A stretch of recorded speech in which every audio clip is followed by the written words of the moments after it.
This is the day that the Lord has made. Let us rejoice and be glad in it.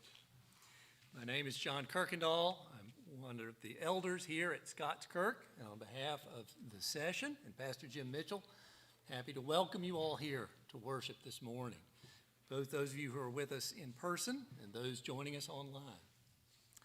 Those of you that were here for Sunday school already know this, but for the rest of you, you may discover that we have a photographer among us this morning. Miss Brittany Boyd is here. She is one of the folks that are helping us redesign our website. And one of the challenges is getting photographs of things like worship services, especially when it has to be on a Sunday morning. And she has graciously agreed to be with us today to take some pictures. And at least as I understand it, she will not be in the way.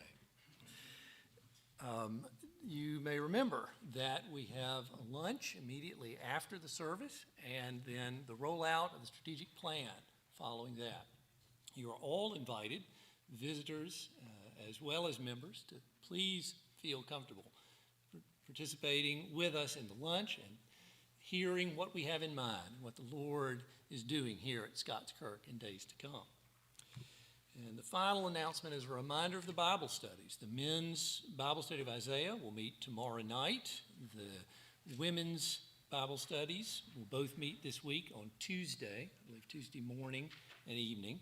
And then Wednesday night, the Bereans also is meeting. So please, if you are able, set aside time to come and participate. Now, let's take a few moments to prepare our hearts and minds to worship the Lord.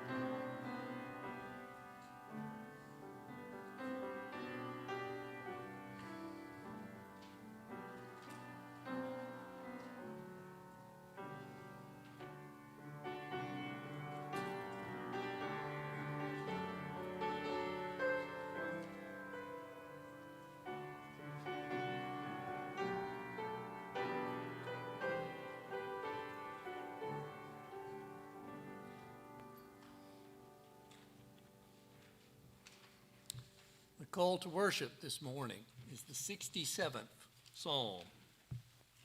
May God be gracious to us and bless us and make his face to shine upon us. Your way may be known on the earth, your saving power among all nations. Let the peoples praise you, O God. Let all the peoples praise you. Let the nations be glad and sing for joy, for you judge the peoples with equity and guide the nations upon earth. Let the peoples praise you, O God. Let all the peoples praise you. The earth has yielded its increase. God, our God, shall bless us. God shall bless us. Let all the ends of the earth fear him. Amen. Our hymn of praise this morning is from the Trinity Hymnal, number 170, Fairest Lord Jesus. Would you please stand with me and sing hymn number 170.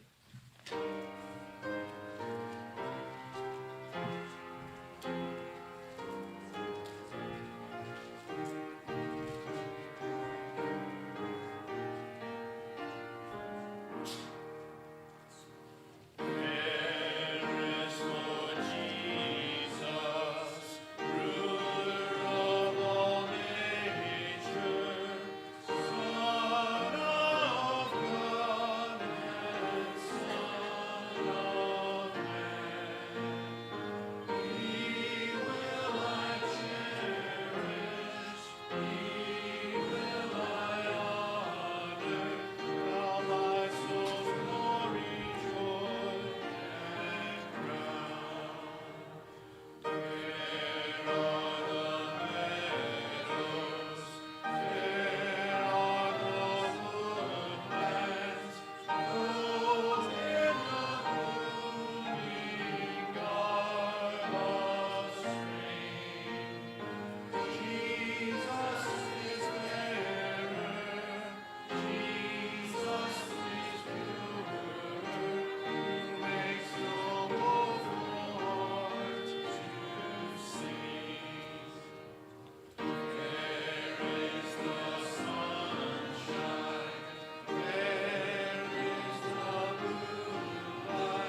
Let us pray together.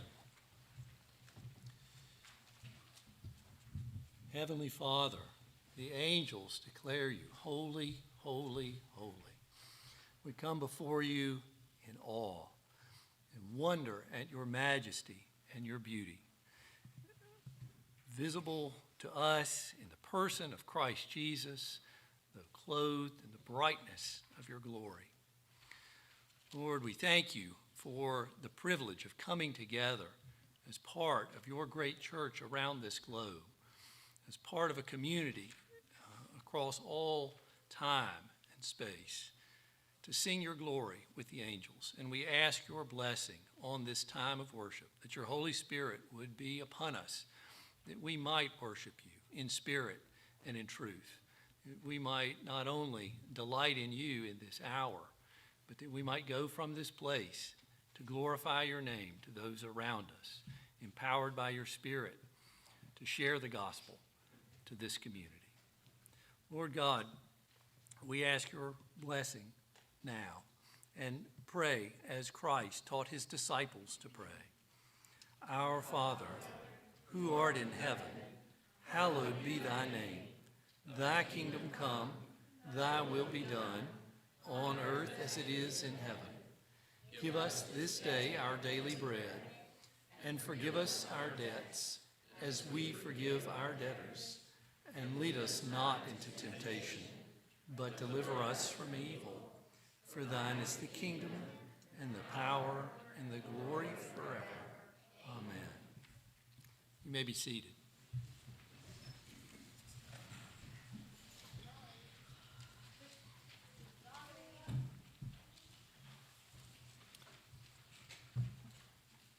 The Confession of Sin is printed in the bulletin. We will read it together in unison. Please join me now as we go before our Lord. Almighty God, we acknowledge and confess that we have sinned against you in thought, word, and deed. We have not loved you with all of our heart, soul, mind, and strength. We have not loved our neighbor as ourselves. Deepen within us sorrow for the wrong we have done and the good we have left undone. Lord, you are full of compassion and gracious, slow to anger, and plenteous in mercy. There is always forgiveness in you. Restore to us the joy of your salvation. Bind up that which is broken. Give light to our minds, strength to our wills, and rest to our souls. Speak to each of us, and let your word abide with us until it has wrought in us your holy will. In Christ's name, amen. The assurance of pardon comes from the letter of John the Evangelist, the first letter, chapter 1, verses 9 through chapter 2, verse 1. Hear the word of the Lord. If we confess our sins, he is faithful and just to forgive us our sins and to cleanse us from all unrighteousness. If we say we have not sinned, we make him a liar, and his word is not in us. My little children, I am writing these things to you so that you may not sin. But if anyone does sin, we have an advocate with the Father, Jesus Christ the righteous. He is the propitiation for our sins, and not for ours only, but also for the sins of the whole world. Amen.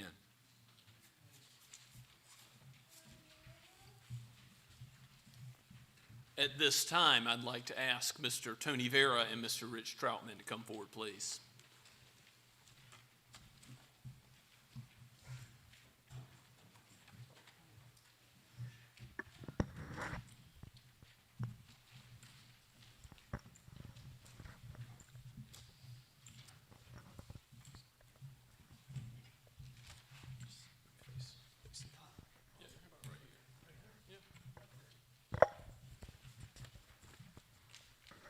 Men, I am so thankful for God's provision of your service. To be a deacon in his church means to serve. And many times in the scriptures, the word deacon just means to serve in general. But the very office which you are being ordained to, Rich, and Tony, are being installed into, as well as Rich, is the office of deacon. That is not flashy, not receiving the praise of men, many times working behind the scenes in ways known only to a few, that takes care of the mercy ministries of the church. And I'll have a charge where I read the scripture and speak about that ministry in just a moment. But the work that you do helps the Word of God go forward. The work that you will do helps the Word of God multiply and accomplish the Lord's purposes for His kingdom. And in light of that, the session has examined you and spoken to you of your willingness, and we're just delighted that the two of you are able and here and willing to give your lives in service to Christ's church. These are the questions for ordination and installation for the diaconate. Please answer together in unison as I ask them. Men, do you believe in one God, Father, Son, and Holy Spirit? And do you confess anew the Lord Jesus Christ as your Savior and Lord, and acknowledge Him head over all things for the church, which is His body? Do you? And do you reaffirm your belief in the Bible, the scriptures of the Old and New Testaments, as the Word of the living God, the only perfect rule of faith and practice, infallible in all that it teaches, and inerrant in the original manuscripts, and to which nothing is to be added, and from which nothing is to be taken at any time or upon any pretext? Do you? I do. Do you accept the doctrines of this church contained in the Westminster Confession of Faith and Catechisms as founded on the Word of God and as the expression of your own faith? And do you resolve to adhere thereto? Do you? I do. Do you accept the government, discipline, and worship of the Associate Reformed Presbyterian Church? Do you? I do. And do you accept the office of deacon in this congregation? And do you promise to perform faithfully all the duties of the office? And do you promise to endeavor by the grace of God to live your life in Christian witness before the church and in the world? Do you? I do. Do you promise to submit in the spirit of love to the authority of the session and to the higher courts of the church? Do you? I do. And finally, do you promise in all things to promote the unity, peace, purity, and prosperity of the church? Do you? I do. These questions having all been answered in the affirmative, I now have a question for you, the members of Scots Kirk Presbyterian. Do you, the members of this congregation, acknowledge and receive these fellow members as deacons? And do you promise to give them all the honor, obedience, encouragement, and assistance in the spirit of love to which their office, according to the Word of God and the standards of this church, entitles them? And if you do, would you signify such at this time by standing?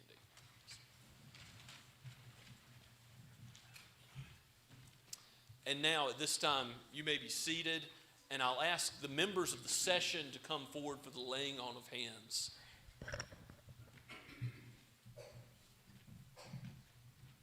Amen. If you could please kneel. Okay. Yeah, right.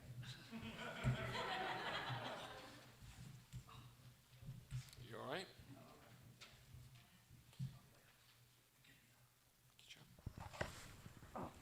Wait, get down there. All right.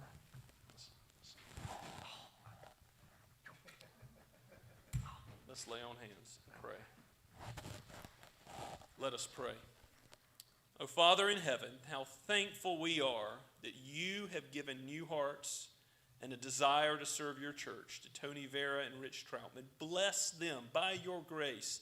Equip them, and in how you've equipped, bring about the calling to be fulfilled in their lives. We thank you already for all that they have done and will do for your glory.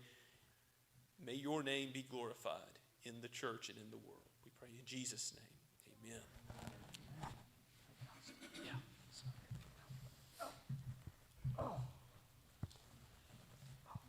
Thank you.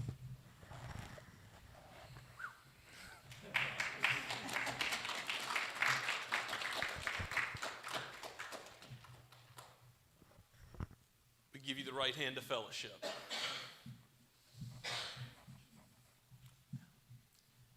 And you men can have a seat in just a moment. And in the name of the Lord Jesus Christ, the great King and head of the church, I now declare you duly ordained and installed to the office of deacon. Tony Vera and Rich Troutman.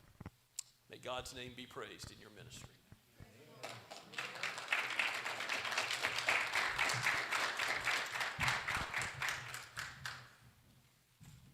And as you are taking a seat, I will have you turn, if you have your copy of God's Word, to Acts chapter 6. I'm going to give a brief charge. As to the responsibilities of the office of deacon. And as you're probably aware, the office of deacon originates in this passage. Acts chapter 6, Luke's second volume. We're studying the Gospel of Luke in our morning verse-by-verse exposition of the Gospel. And Luke wrote another volume talking about the explosion of the church throughout the known world, the book of Acts. And in Acts chapter 6, we'll read just the first 7 verses about a problem that occurred in the early church. One of the first internal disputes, and we'll see how it's handled by wisdom from God in the apostles. Hear God's word, again penned by Luke the physician, breathed out by God's Spirit for us. Now in these days, when the disciples were increasing in number, a complaint by the Hellenists arose against the Hebrews because their widows were being neglected in the daily distribution. And the 12 summoned the full number of the disciples and said, "It is not right that we should give up preaching the word of God to serve tables. Therefore, brothers, pick out from among you 7 men of good repute, full of the Spirit and of wisdom, whom we will appoint to this duty. But we will devote ourselves to prayer and to the ministry of the word." And what they said pleased the whole gathering, and they chose Stephen, a man full of faith and the Holy Spirit, and Philip, and Prochorus, and Nicanor, and Timon, and Parmenas, and Nicholas, a proselyte of Antioch. These they set before the apostles, and they prayed and laid their hands on them. And the word of God continued to increase. And the number of disciples multiplied greatly in Jerusalem, and a great many of the priests became obedient to the faith. Here we have a problem. Some widows, Gentile widows, Jewish widows in need of care, were receiving different distributions in the daily distribution. It caused a squabble. There were accusations of partiality, unfairness. And to resolve that squabble, the apostles institute the office of the diaconate. They choose men full of good repute, full of the Spirit and of wisdom, verse 3 says, who they appoint to this duty so that they don't have to take away from the ministry of the word and prayer that they're called to.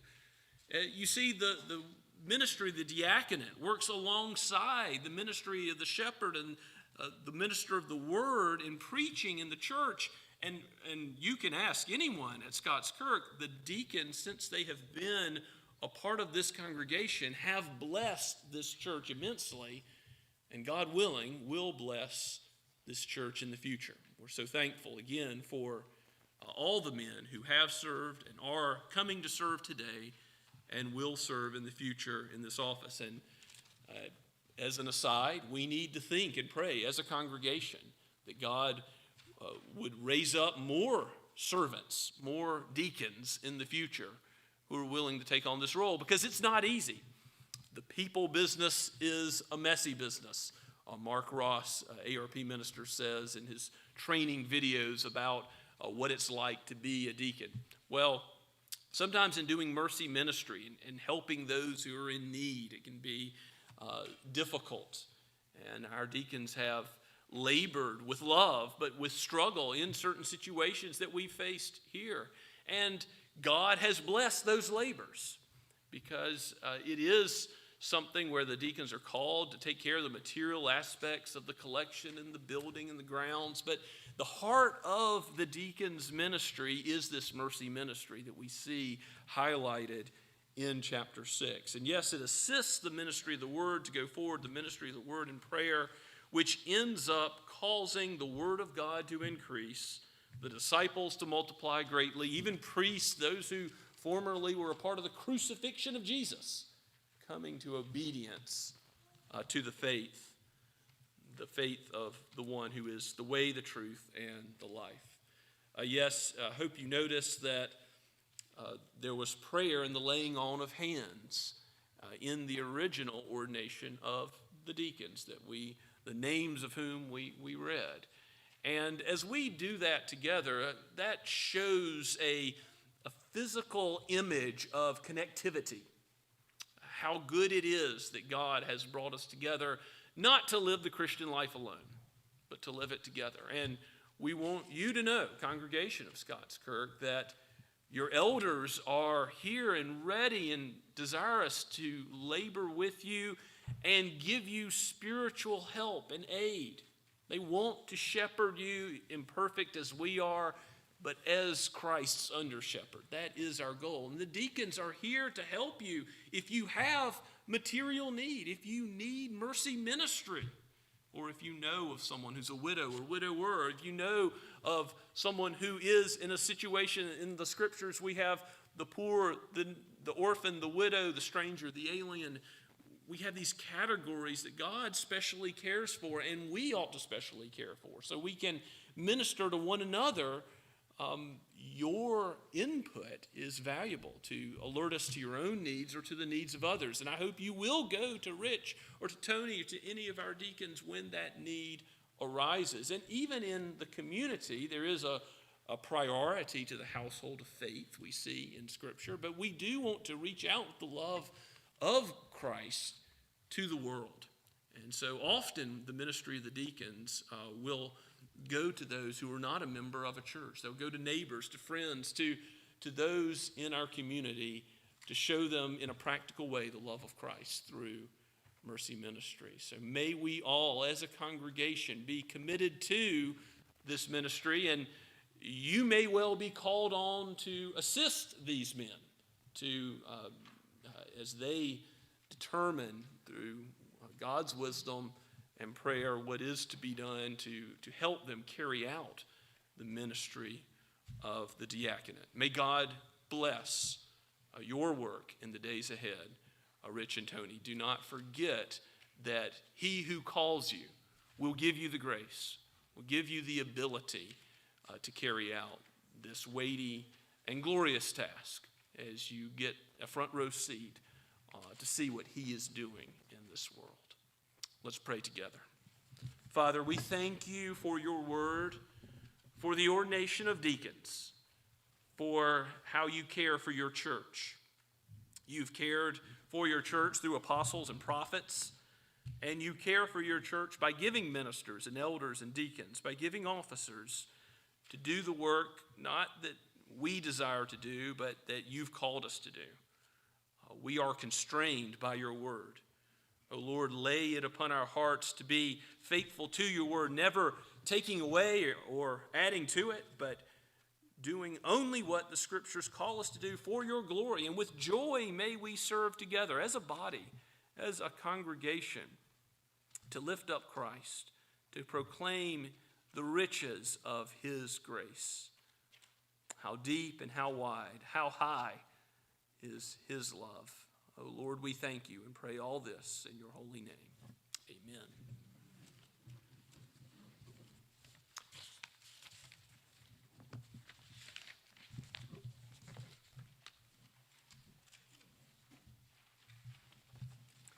Please stand with me for the confession of faith. Found printed in the bulletin. It comes from the Westminster Shorter Catechism, the 21st question. I will read the question, and we will answer in unison.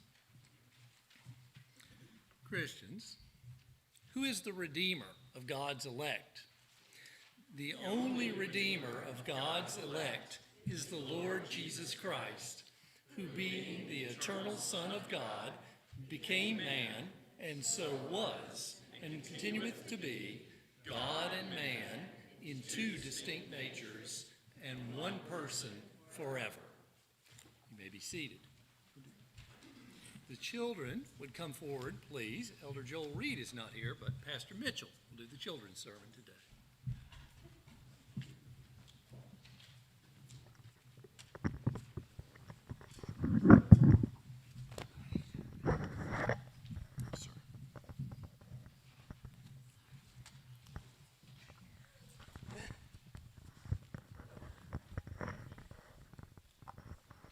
Good morning, children. Guess what I'm going to read this morning from the pulpit? What book? The Bible. The Bible. And the Bible is whose word? God's word. Now, Jesus is going to be talking about in the passage that I read some people who said they believed the Bible, said they believed God's word, but then they added things to it that they thought you really had to do. Now, what do you think about that? Should you add anything to the Bible, to God's word? No, that's not good. And so Jesus says a lot of things in the Bible that help us know what to believe and what's right, to trust in Him and not ourselves. That if we want to be saved and live with God forever, it means having faith in Him. But here He's going to say something about what we're not going to believe, what we're not supposed to do. And that's trust in ourselves, trust in rules we've made. Think about how good we are. Will that be any count towards getting to heaven? No, it will not. God will only accept as perfect those who are in Jesus, because He's perfect. He's the only one who's perfect. Okay, so He's going to have some words. He says, woe to those people who shut the kingdom of God in men's faces, who prevent people from getting in because they teach you've got to be good enough in yourself. No, you've got to be good enough by coming to Jesus. That's the only way to go into the presence of a perfect God. The only way to everlasting life is trusting in Jesus. Let's give thanks and pray to Him. Lord Jesus, we thank You that You are perfect, that You're all we need. Help us to remember to confess our sin and to confess Your goodness, Your perfection. Bless each one of these little ones and grow them in the nurture and admonition of You, we pray, O Lord. In Jesus' name, amen. Thank you.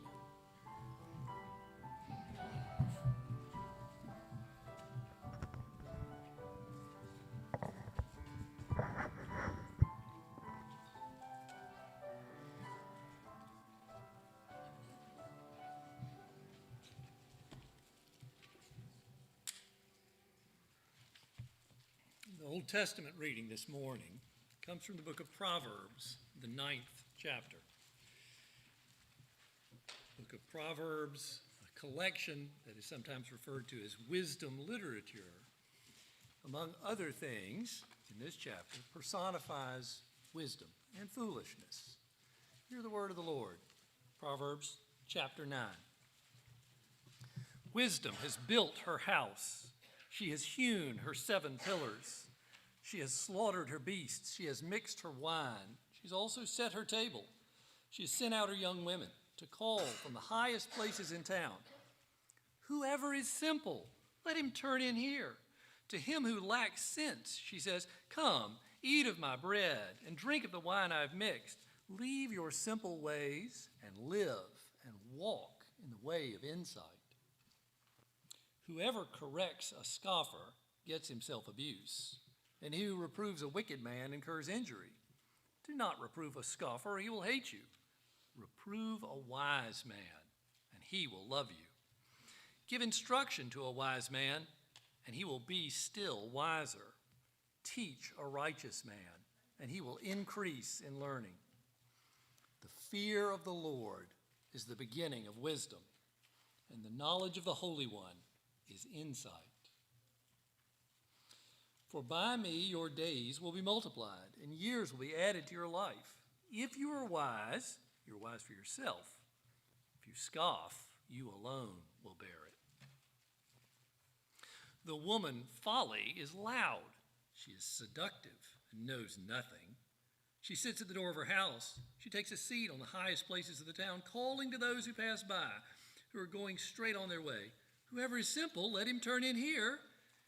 And to him who lacks sense, she says, stolen water is sweet, and bread eaten in secret is pleasant.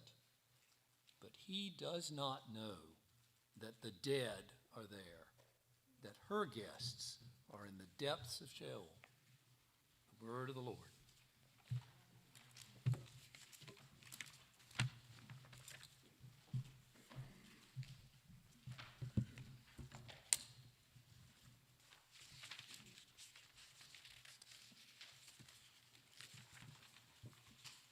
Let us go before the Lord once again in prayer. O gracious Heavenly Father, you have called us out of the depths of Sheol, deadness in sin, to new life in Christ, not because of any merit in us, any goodness in us, but because of his perfection, his atoning death. O Lord, give us contrite hearts. Give us hearts that turn away from sin and more turn to him and to his word. Let it govern all that we are and all that we do as we think about our strategic plan today and how that will involve every member of this body. Govern us by your word. Guide our steps with its light. Father, give us a culture of evangelism and discipleship and a fellowship that is deep and joyous and permeates our relationships here on the Lord's Day and throughout the week. Give us a hospitality and an outward display of your love in our communities and neighborhoods to where others might see the light of Christ in us and come to know him through conversations, through the ministry of your word. Even now as we pray, we think of those that we know who are amongst our acquaintances or dearly beloved family members or friends and who have not yet trusted in Christ. And we lift them before your throne now, asking your Holy Spirit to regenerate their hearts.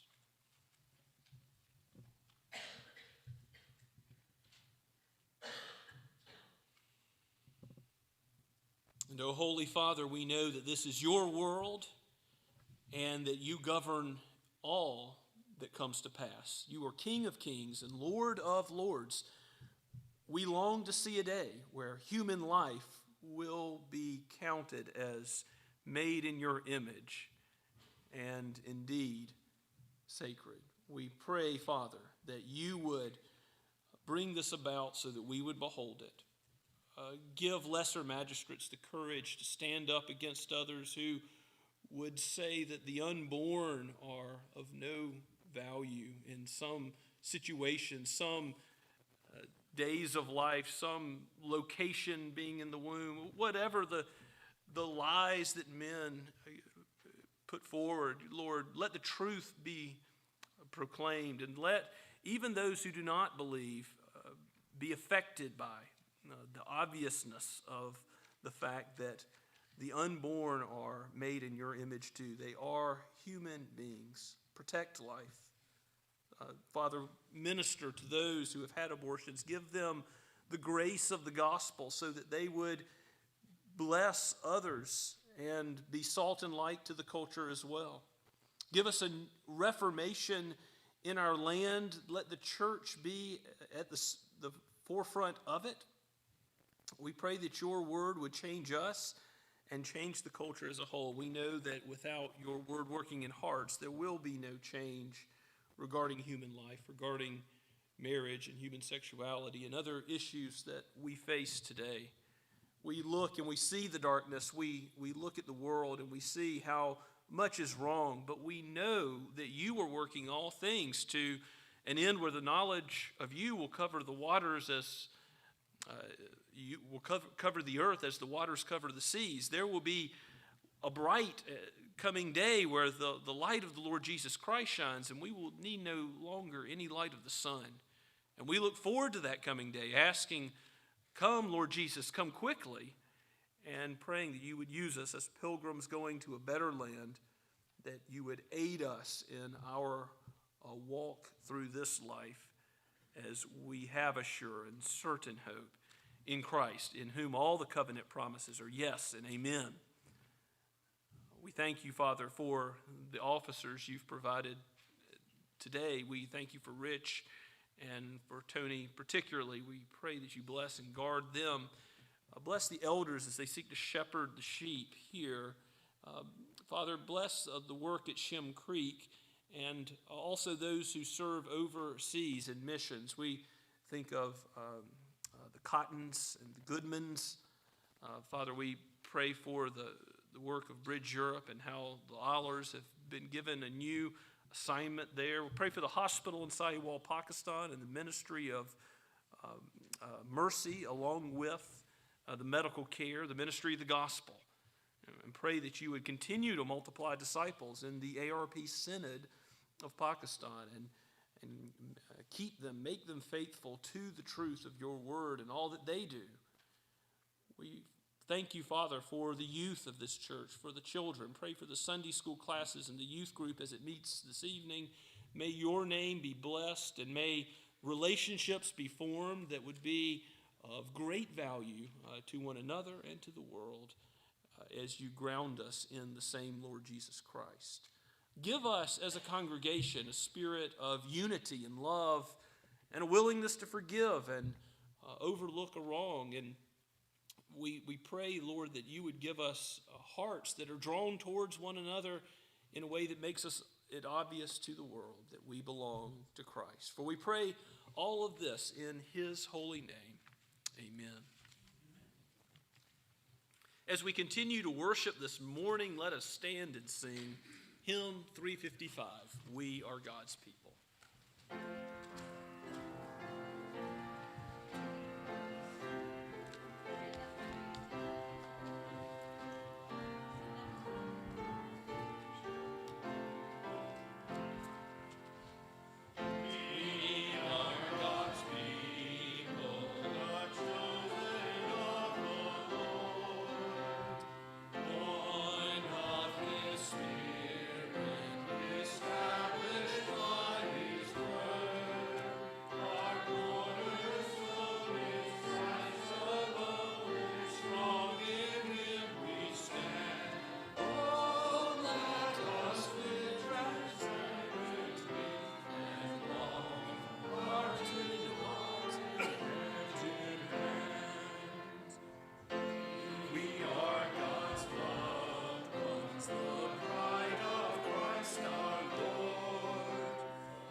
Let us pray.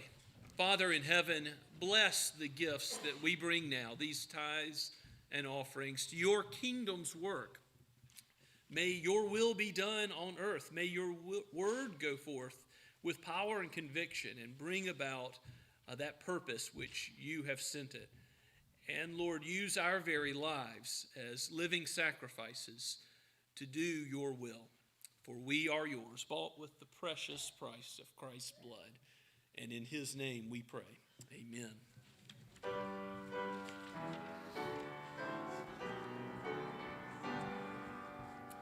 Praise God from whom all blessings flow. Praise him, all creatures here below. Praise him above ye heavenly hosts. Praise Father, Son, and Holy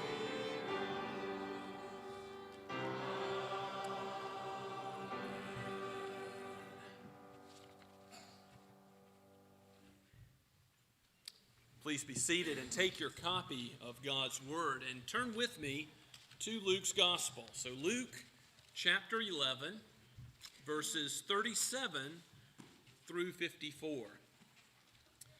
This is a woe section where Jesus pronounces woes against the Pharisees and the lawyers. Don't think about prosecutors or defense attorneys. This is those scribes of Jesus' day who were experts in the Torah and in the scribes' traditions as well, as we'll see. Luke 11, verses 37 through 54. Let us hear the word of God. Jesus, remember, has just healed a man of an unclean spirit, done a miracle in the sight of everyone. And in the midst of that, we have these words. While Jesus was speaking, a Pharisee asked him to dine with him. So he went in and reclined at table. The Pharisee was astonished to see that he did not first wash before dinner. And the Lord said to him, "Now you Pharisees clean the outside of the cup and of the dish, but inside you are full of greed and wickedness. You fools, did not he who made the outside make the inside also? But give as alms those things that are within, and behold, everything is clean for you. But woe to you, Pharisees, for you tithe mint and rue and every herb, and neglect justice and the love of God. These you ought to have done without neglecting the others. Woe to you, Pharisees, for you love the best seat in the synagogues and greetings in the marketplaces. Woe to you, for you are like unmarked graves, and people walk over them without knowing it." One of the lawyers answered him, "Teacher, in saying these things you insult us also." And he said, "Woe to you lawyers also, for you load people with burdens hard to bear, and you yourselves do not touch the burdens with one of your fingers. Woe to you, for you build the tombs of your prophets whom your fathers killed. So you are witnesses, and you consent to the deeds of your fathers, for they killed them, and you build their tombs. Therefore also the wisdom of God said, I will send them prophets and apostles, some of whom they will kill and persecute, so that the blood of all the prophets shed from the foundation of the world may be charged against this generation. From the blood of Abel to the blood of Zechariah, who perished between the altar and the sanctuary. Yes, I tell you, it will be required of this generation. Woe to you lawyers, for you have taken away the key of knowledge. You did not enter yourselves, and you hindered those who were entering." As he went away from there, the scribes and Pharisees began to press him hard and to provoke him to speak about many things, lying in wait for him to catch him in something he might say. Let us pray. O Lord, send your Spirit now to open our eyes to behold wonderful things in your word, even Christ himself, for he is the key of knowledge. To open your scriptures, we must have him, be united with him by faith. So give us the eyes of faith, we pray.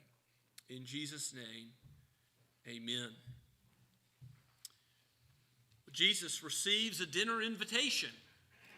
That dinner invitation is with the dead, the spiritually dead, that is, the Pharisees, those whom the harshest criticism is reserved for by our Lord. These scribes and Pharisees that he reclines at the table with, he pronounces woe against, curses against, because of not their gross sin, but because of their self-sufficiency. How they thought they were righteous enough to not need the Messiah, God's Holy One, Jesus himself, who was sent for the redemption from sin. But it is worth noting that when Jesus comes to their house, he's under their roof. He still doesn't play by their rules. They have these hand-washing rituals, and we know that Jesus elsewhere calls them the traditions of men. They're not the hand-washing laws found in the Torah, in the writings of Moses. They're not the hand-washing that we think about as mothers tell their children, wash your hands before dinner. It's not for hygiene purposes. This is hand-washing rituals that the scribes had multiplied. The Pharisees, those of this sect, which it just simply means separate ones. The Pharisees wanted to have all these additional rules that showed how holy they were, and these hand-washing rituals were amongst them. So in verse 38, where we see Jesus under their roof, he doesn't play ball with their hand-washing rituals. He doesn't nullify the word of God by submitting to the traditions of men.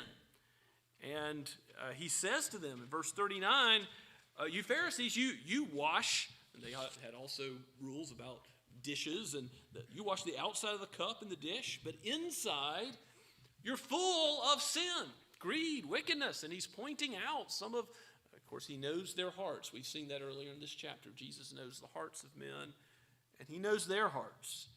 He calls them what they are, fools. They've gone the way of Lady Folly. The guests at this house are in the depths of the grave.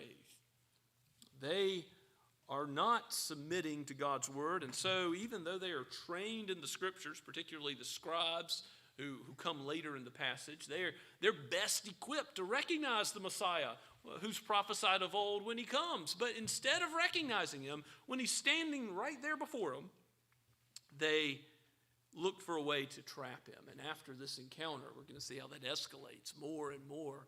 They're going to look for a way to trip Jesus up and oppose him in something that he might say or do.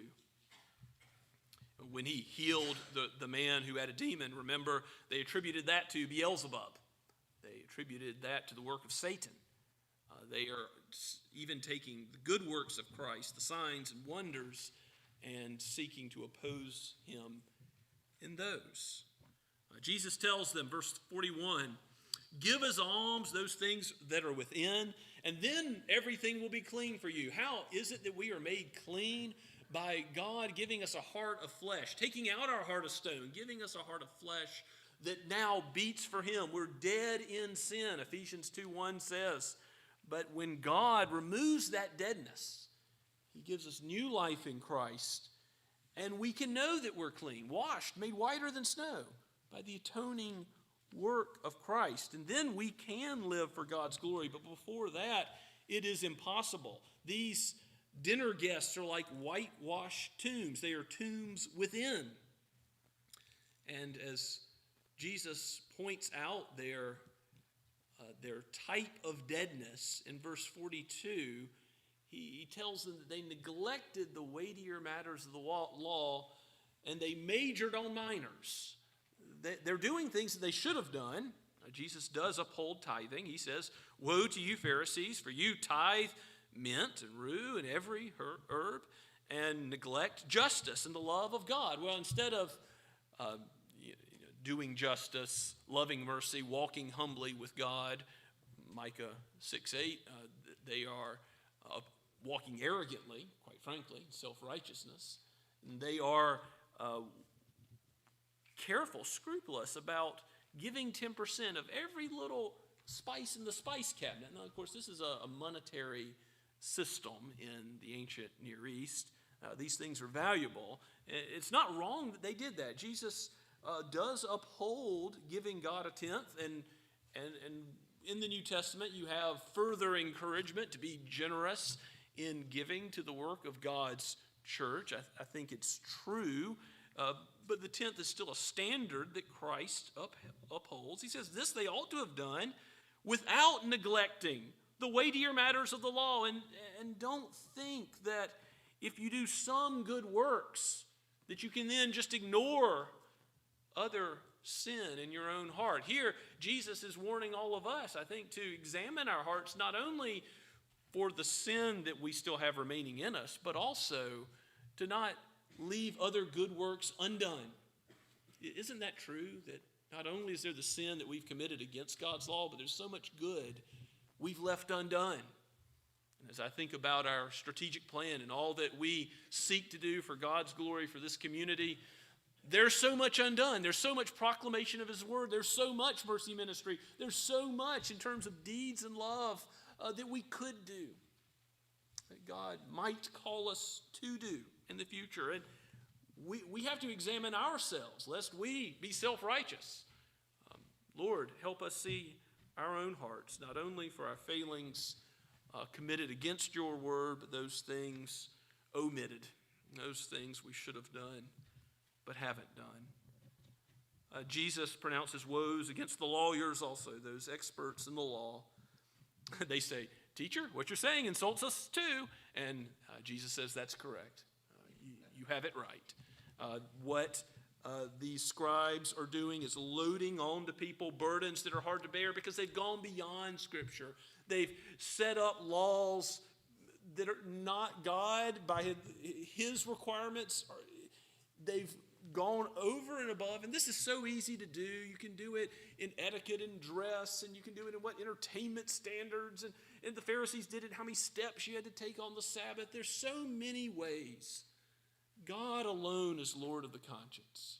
Westminster chapter 20 tells us that great statement of truth. Even as leaders in the church, I think as a session, we have to be careful. We don't require something like evening worship or a mandatory prayer meeting one day a week, or require something of church members that goes beyond what God says in Scripture. Even if it's a good idea, even if it's a wise idea, even if it's something, about the word, ministry, something that God blesses that we ought to be doing, it's always tempting to be like the Pharisees, to be like the scribes, to require something more, to say if you're a really good Christian, you must do these additional things. And again, the Sabbath is good, but the ways the Pharisees fenced around the Sabbath with all these extra rules, not good. Christian modest dress is good, but having a set of standards of how high certain garments have to be, or what the haircut has to, all those things go beyond God's law. And these Pharisees were straining out a gnat while swallowing a camel. They were missing the mark, and the scribes also were majoring on the minors to the point that they're taking away the key of knowledge. And by the way, this was the Reformers' complaint against the Roman Catholic Church in the Reformation, by not letting the laity have access to the Scriptures and read the Bible for themselves in their own language.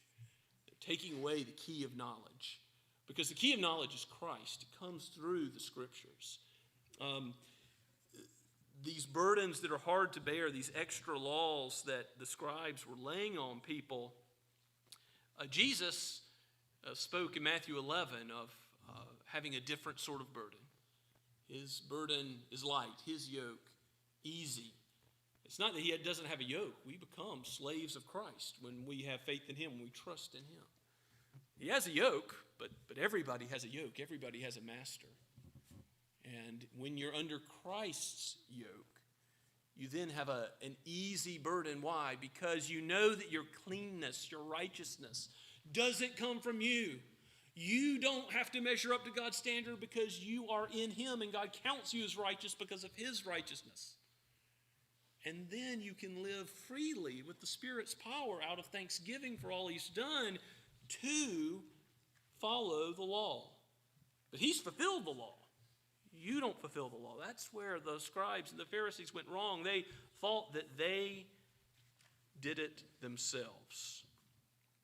So the prophets that have come before that were killed in the Old Testament, Jesus says the scribes are like those who built the tombs, that they have killed the prophets before and will kill again. They'll kill men like Stephen in the Acts of the Apostles. We'll see how other true prophets who speak God's word are put to death wrongly. And they'll stand there witnessing the death and say, I approve, just as Saul of Tarsus did before he was made the Apostle Paul. While he was still dead in sins, he was just like one of these Pharisees. And there's some hope, by the way, for those who are dead as these Pharisees are. Those priests that later became obedient to the faith that we read about in Acts chapter 6. This is all what God does. He takes those who are dead in sin, who are legalists, who are self-righteous, and by his Holy Spirit, he transforms. Even those who have the harshest words uttered against them by Jesus, he transforms them, some of them, to be disciples. That's what he did with Nicodemus, who comes to Jesus at night. We see how, of course, Jesus himself will go on to be killed by illegal means by these men of the law. He will be charged. There's a trial at night. There'll be false witnesses, all sorts of underhanded things going on. And these men will be revealed for who they really are. That they would close the door of the kingdom of heaven and hinder those who are entering. Verse 52 says, reminds us of Jesus' words that if you cause one of the little ones to stumble, that would come to him, it would be better for you if you had a millstone tied around your neck and dropped into the deepest depths of the sea. To lead people to Christ ought to have been the desire of those who knew the Word of God. And after this conversation in verses 53 and 54, we see how the scribes and Pharisees, they hate Jesus all the more. They will now look for ways all the more to lie in wait for him, verse 54 says, to catch him in something he might say.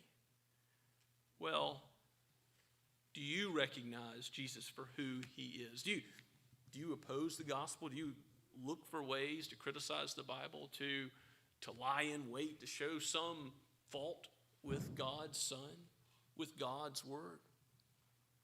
God can redeem you from that, but there are many who think they are smarter than the Lord Jesus himself, who think themselves wiser than God.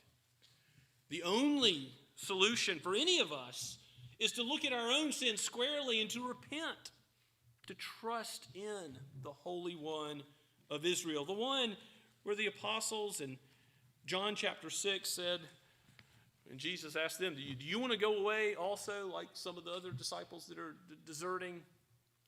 And they respond saying, Lord, to whom else can we go? You alone have the words of eternal life.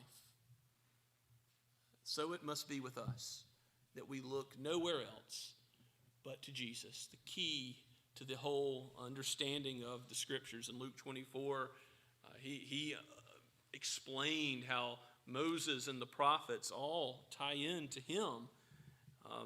And Jesus is the only name under heaven by which we may be saved. He is the way, the truth, and the life. He is God's Son. Don't look for righteousness in yourself. Don't look to become higher than God's Word, to criticize it. Let God's Word criticize you, to repent of your sin, to trust in his beloved Son. Let's pray together. Father, we thank you for your word. It is not like the words of men. It is not of human tradition, but it is breathed out by you. And for our aid, for our gain, we should inherit eternal life, though we deserve none of it. Help us, Lord Jesus, to acknowledge our sin, to repent of it, to turn away from it, and to love you with a love that, though we are weak, you are strong. A love incorruptible is what you have given us. So let that love shine and be given to others. We pray in the name of the living Lord Jesus himself. Amen.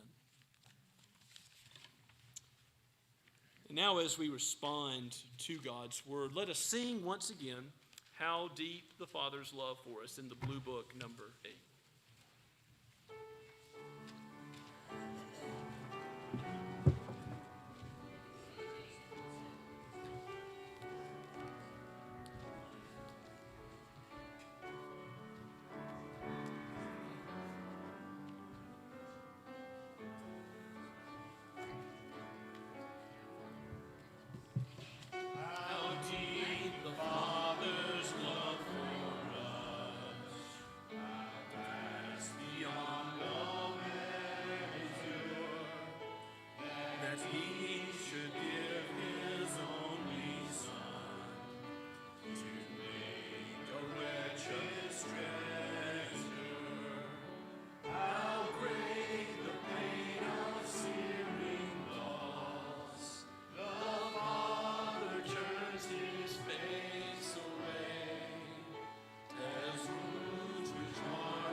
Now receive God's benediction. Now may the God of peace, who brought again from the dead Jesus, the great shepherd of the sheep, by the blood of the eternal covenant, equip you with everything good, that you may do his will, working in us that which is pleasing in his sight, through Jesus Christ, to whom be glory forever and ever. Amen.